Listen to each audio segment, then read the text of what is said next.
Всем привет.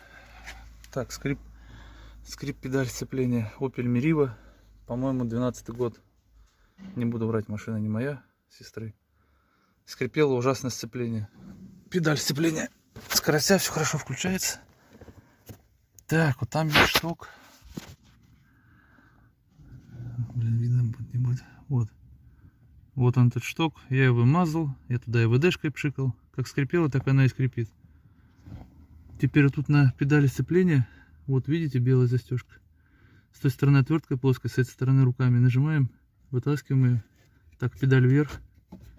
Ну, соответственно, пружинку с педальки убираем. Так, и внутри этой пластмасски есть шарик. Ну, типа там шарик идет, короче. Видно будет, не будет. Свет отсвечивает. Вот там шарик, короче, идет. Вот. Намазал я его циатином. У меня циатин есть. Она вроде такая хорошая смазка.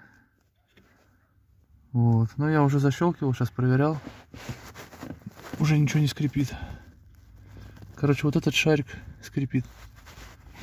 До него трудно долезть. Поэтому так, пока эту пластмасску не снимешь, ничего не сделаешь. Защелкивается она легко, вот так поправляем в пазы ее. Оп. Блин, нифига не видно. Вот. Оп. Она защелкнулась. Вот. Все, ничего не скрипит. А до этого ездить невыносимо было. Такой визг стоял, бля.